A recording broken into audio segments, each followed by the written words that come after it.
నమస్తే ప్రజా వాయిస్ కి స్వాగతం. మైనర్ బాలికలపై కానీ మహిళలపై కానీ ఏవైనా నేరాలు జరిగినప్పుడు పోలీసు వారు తక్షణమే స్పందించి కఠిన చర్యలు తీసుకోవడం జరుగుతుంది. చట్టపరంగా చట్టాలు కూడా చాలా కఠినంగా ఉన్నాయి. సో ప్రజలందరూ వీటిని గమనించాలి. అందరూ కూడా తప్పులు చేయకుండా ఉంటే అందరికీ కూడా అయితే ఆ బలినేహల్ గ్రామంలో ఆ మైనర్ బాలిక వాళ్ళ ఇల్లు, తర్వాత ముద్దాయి వాళ్ళ ఇల్లు ముందు వెనుక ఉంటాయి. ఆ క్రమంలో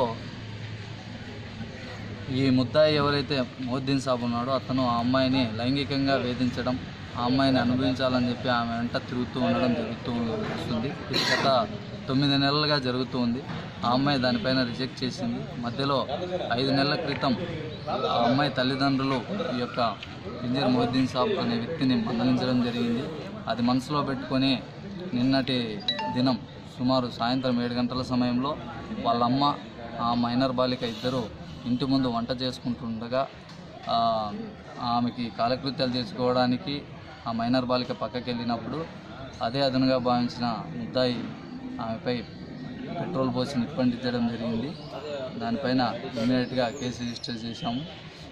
ఈరోజు అనగా 27/1/2019 3:30 గంటలకు మధ్యాహ్నం ముద్దాయి పింజరి మొహద్దీన్ సాబ్ను అరెస్ట్ చేయడం జరిగింది. బాలిక పరిస్థితి ఇప్పుడు గవర్నమెంట్ హాస్పిటల్ కర్నూలులో ట్రీట్మెంట్ పొందుతూ ఉంది. ఆమెకి 60% నుంచి 70% వరకు బన్స్ ఉన్నాయని చెప్పేసి, కాలిన గాయాలు ఉన్నాయని చెప్పేసి చెప్పడం జరిగింది. డాక్టర్తో మాట్లాడడం జరిగింది. కొన్ని రోజులు గడిస్తే కానీ ఆమె పరిస్థితి క్లారిటీగా చెప్పలేమని చెప్పేసి. పేద మధ్యతరగతి ప్రజల వైపు మాట్లాడేందుకు, అవినీతి, అక్రమాలు, అన్యాయాలు, ప్రజా సమస్యల మీద పోరాడేందుకు, మహిళలకు అండగా ఉండేందుకు, రాజీ లేని పోరాటం చేసేందుకు, స్కాములు, భూ కుంభకోణాల గురించి తెలిపేందుకు త్వరలో మీ ముందుకు వస్తున్న మీ ప్రజా వాయిస్ న్యూస్ వాస్తవానికి ప్రతీక.